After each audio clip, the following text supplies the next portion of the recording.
So this week we are putting together the quilt tops for the Scrap Blocks Quilt Along. If you don't know what that is, just check out the links in the description and down below. It's free to sign up to. So we're going to start off with the sampler quilt, but there's going to be timestamps in the description if you want to jump ahead to the row quilt layout if that's the one you're doing. Before we start constructing this layout, there's two blocks that need some sashing, and that's the two crumb blocks that sit in the middle, and they should be sashed with 1.5 inch strips to bring them up to a 9.5 inch block. And for these measurements and any measurements in the rest of the video, you're going to get a handout if you are on the Quilt Along email list, so you don't need to sit down taking copious notes. I will send it to you in an email. Okay, so for the sampler quilt, we've got a bunch more crumb blocks than in the other one, and we've got two, so this one in this little quadrant here and this one in this little quadrant here, that need to be sashed. And that was just to create some spacing. I guess if you didn't want to do that, you could just make the crumb blocks bigger. So these, basically this block needs to end at 9.5 in order to fit with the one next to it. So I've got my two 7.5 inch crumb blocks. These are just the colors I picked for my quilt. So blue one goes down there, pink one goes up here. And I'm going to sash it with 1.5 inch strips. They're obviously 7.5 on two sides and 9.5 on the other two sides, but I just use long strips of whatever I got and trim it off. So I'm going to sash those two, and then it's actually not as difficult to put together as it might look at first glance. So let's do the sashing, get those last crumb blocks finished the way they're supposed to be.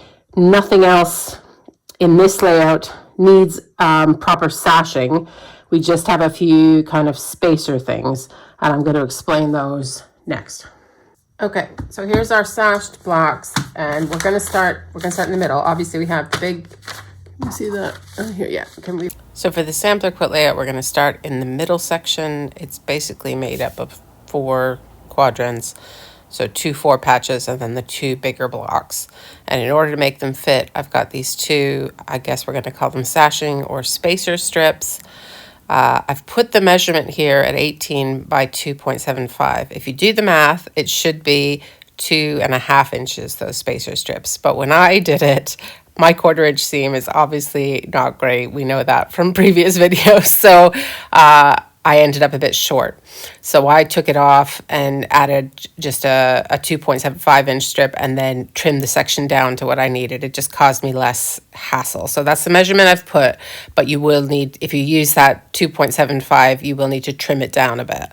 So if you are confident in your 1/4 inch seam, just go ahead and use a 2.5 inch strip for that, right? So that's why that measurement's just a bit strange. And that's also why you'll hear me in different clips referring to either 2.5 inch or 2.75 inch. Just remember, we're just trying to make it the same size as the bigger block beside it. So that's the key bit. So don't get hung up on the strip size. So we'll start with this one up here. So I need my pink one. And 2 heart blocks. And this one. Okay, and 2 heart blocks. Right. So first part's simple. I mean, it's all simple, but anyway. So we're going to join 1 heart block to the framed frames block and 1 heart block to the sashed crumb block. Can we see this? No, we can't. Hang on. Right, there we go. Okay, so we're going to do... So these should all be 9.5 now. So we're going to go right sides to right sides, heart to sashed crumb block, and right sides to right sides, frames to heart. And so we'll do those 2, and then we're going to join those, and then we've got another sashing bit, we're going to call it, that's going to get us up to the measurement we need to be at. So hoping that makes sense here. Okay, so we've got this into a 4 patch, right? So this is our 2 hearts and our crumb and our frame, right? And we need to, on the other side, where's my piece of paper? Here it is. And it's going to join up to our big star block, which is 20.5 high. Okay, we're not worried about them being the same width. That doesn't matter, and I'll show you why later. But for this one, all we need to do is make this 20.5 inch high. So we need to strip at the top. So if you can see there, there's like a white strip. It's a background strip. So that can be anything. It doesn't need to be the same fabric as your sashing or any of that, just the same general color, right? So I've got this. So this is, let me check the measurement, 18.5 inch by 2.5 inches. Okay, so it's just going all the way along the top of this 4 patch. Okay, so I've got my strip on the top, and I'm gonna now join it to the big star. So big star is going right sides together on top of this block, and then we'll do the section below. Okay, now we've got the bottom half, I guess, of the center bit. So we've got, so this is an 18.5 inch hexagon. So it's gonna fit the width of the section we just made here. And then what we need to do is make this 4 patch fit the 20.5 inch, right? So it's kind of similar to what we did up there. It's just the sashing strips in a different place. So we've got our scrap burst block, we've got a heart block, we've got another heart block, and we've got a crumb block, and we'll make our 4 patch. And then the strip, same size. So again, I made mine just a bit smidgen bigger just so that I don't get cut short, and I'll trim it down. But it should be 18.5 by, mine's 2.75, so that the whole thing, the width now is going to be 20.5 inch. So instead of putting the strip at the top, it's going on this right hand side, if that makes sense. So we're going to make this 4 patch and then add this strip on the right side. Okay, so we're almost there with that middle section. Here's the top half and the bottom half. Right, and all we want to do is put a little clip or something here when we put them right sides together. We want to get, the only thing we need to match up here is that point there, right? Everything else, there's nothing to match. And this should be the right width for that, because this was 18.5. And this should be the right width for this, because we've added our strip on the end. And that's how we're going to do that. So it's right sides together. We'll have our middle section finished, and then easy stuff beyond that. Here's the center. And now all we have to do is put the sections around it, which is much, much simpler. So basically what we're doing is adding 2 sides and then 2 kind of top rows. And for both of these sections, those sort of white sections, the background sections, are the same size. So we just need to cut 4 20.5 inch by 9.5 inch background strips or sections. Now, I didn't totally have pieces that big for this, so you can piece it or add a strip to make it wider. You know what I mean? That's the finished size of that background section. But if you want to make that up of crumbs or strips or squares or whatever, that's fine. It doesn't need to be one big piece of fabric if you don't have it. Okay, so there's basically, if you look here, there's basically 2 sections, excuse my check marks, that's just for telling me I've made that block. 2 sections that go on the side of this center block, and then 2 rows that go along the top, right? So we're gonna make the side sections first. So it's basically crumb block, 20.5 inch by 9.5 inch strip, and another crumb block. So whatever colors you're doing for that. So the strip is the background, and then you've got a crumb block either end. So you just make those, and then we attach them to either side, and you can see there is nowhere that those points need to match up, right? So don't worry about that. They just need to be the right length, and then we'll make these strips along the top. Okay, so here we are, almost done. So we just need to do the top. So we've got the rectangle and squares blocks in the corner, 2 9.5 inch crumb blocks, and then another 20.5 by 9 inch sort of background strip. And so there's kind of 2 rows of that. One goes on the top, one goes on the bottom. And the only thing we are matching is basically the corners here where the crumb blocks kind of meet, if you see what I mean. So that's it. So here are those bottom and top rows joined. And then it's just a case of the border. So the border that I've done is 3.5 inch border. You can do wider, you can do skinnier, depending on what you have left in your stash or your scrap pile for your background fabric. So, and I pieced mine, so it wasn't all, one long strip of each fabric. So I've got different bits of fabric to make up those long border strips. Okay, so but you use what you have and decide what you want to do for the border. But this is what I did for mine. And here's the quilt top with the border on, out in the sun on my very dry grass. Obviously needing a press, as my quilt tops always do. And I'm going to try and get this quilted in the next few weeks. So let's move on to the row quilt layout. Okay, so for the row-based quilt, again, we're going to start with those blocks that need a bit of sashing to get them up to the right size. So there's 2 crumb blocks and 3 scrap burst blocks that need to be sashed using 2-inch strips in order to get them up to the right size.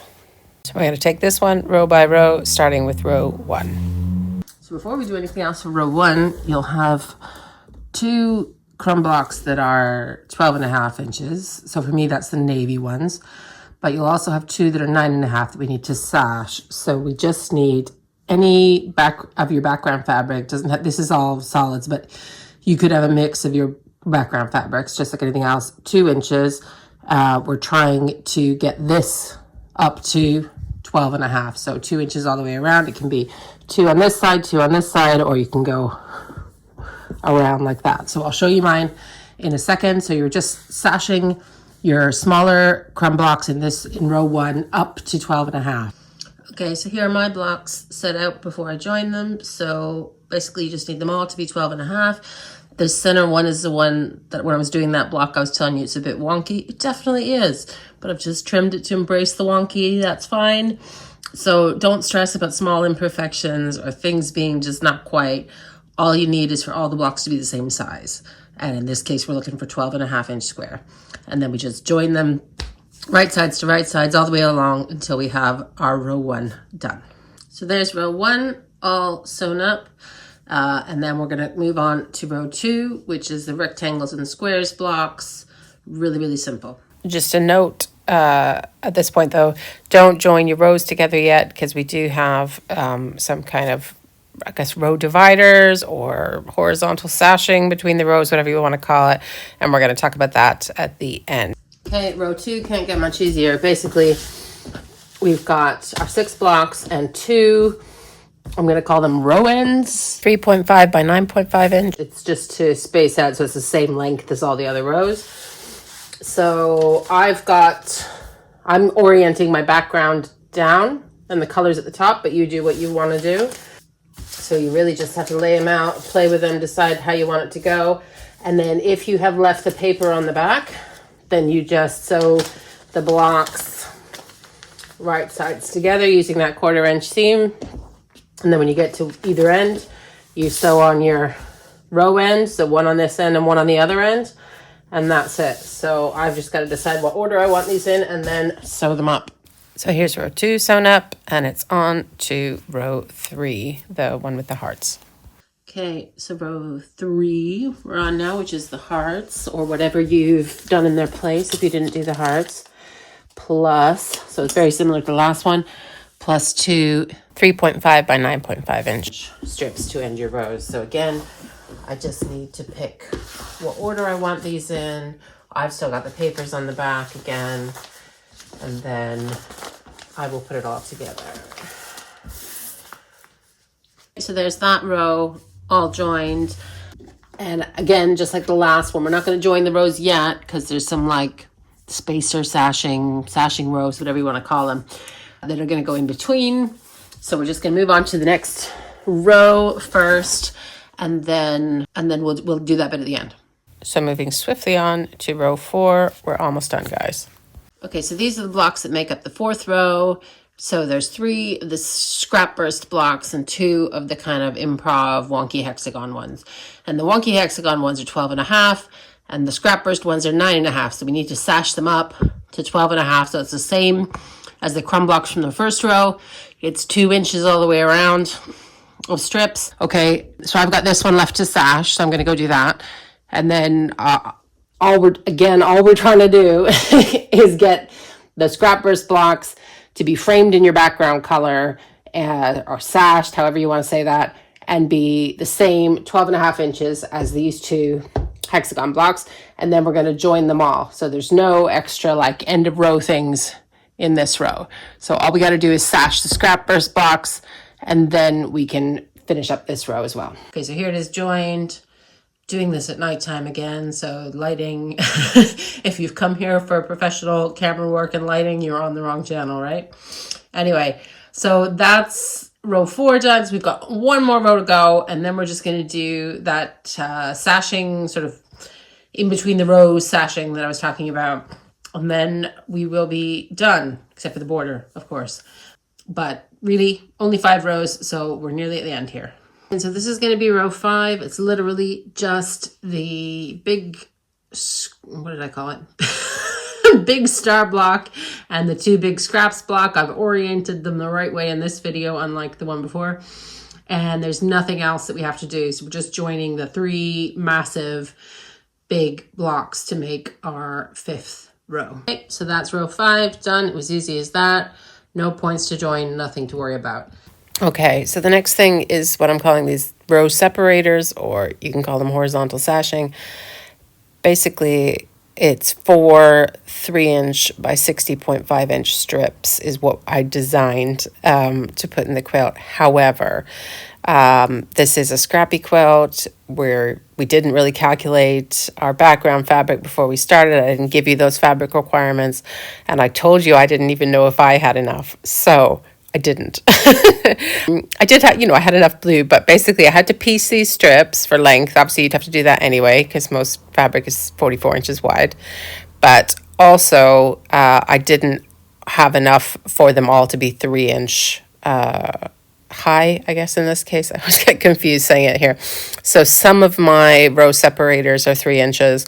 Some are 2.75. I think there might even be one that's 2 inches. It's not really super important, okay? So it's just about creating some visual separation so that your blocks stand out and making it easier on you, so you're not trying to like join blocks. They can look just a bit funny because they're not designed to touch each other, the rows. So just anything of any width to separate. So you want to make them wider, you can do that too. Make a bigger quilt, that's fine. So just basically you need a strip that's 60.5 inch long by however high you want to make it. And when I was designing it, I was designing them to be even, so 3 inches each, but that's not what I ended up with, just based on the scraps that I had, and I'm fine with that.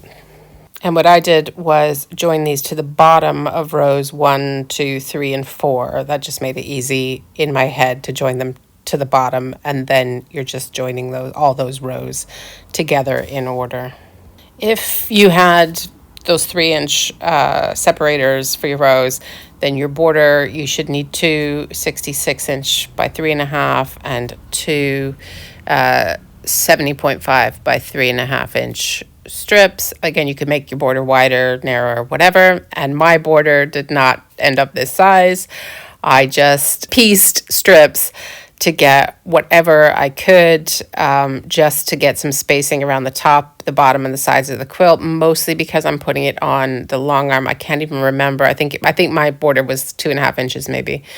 And it was really just to get that spacing so that when I put it on the long arm, I've got something to attach the quilt top. So you can need to kind of baste on a long arm. And then I will probably trim a lot of that. So I might not have a whole lot of a border on this one, but I just wanted a little bit of something around the rows. So that's what I've pieced, and I'm not stressing about the fact that it's not the size I intended, because I've used up pretty much all my navy blue on this and on the scrappy backing that I've been working on as well, which maybe I should have waited until I knew whether I had enough border fabric. But anyway, so this is the finished quilt top. Again, as always, needing a press and to get some threads picked off of it. And what I'm intending to do is not this coming week because I've got lots of stuff on with the kids, but maybe the week after, get these both quilted and then do another extra sort of video. So I know some of you have said that you need to catch up and all of this. So if you're kind of behind, or you're just the same place that I'm at, If you would like to still send me your photos of your quilt blocks, finished quilt tops, or even quilted quilts, if you get that far, I will include them in the sort of main video. I think it'll just be a main video on the channel rather than a short the shorts that I've been doing with everyone's photos. But again, if you are doing that, make sure you put your name in your photo somehow, either with a watermark or a piece of paper in the actual photo with your name, if you want your name on your work. Thank you to everyone who's been participating in the Quilt Along and sharing your photos as you go as well. Sorry, I've not been super active on Instagram, but I do see the photos, and I love the ones you emailed to me as well. So as I said, there's going to be an extra video once I've got these quilted, just to show you how they turned out, because everything always looks better when it's quilted, of course. And I would love to share some of your photos in that video as well, so keep them coming. Thanks so much for spending time with me over these past 8 weeks for this quilt along. I hope to see you in my next video. And if you like scrap quilts and things like this, then please don't forget to subscribe and hit the bell for notifications. Bye.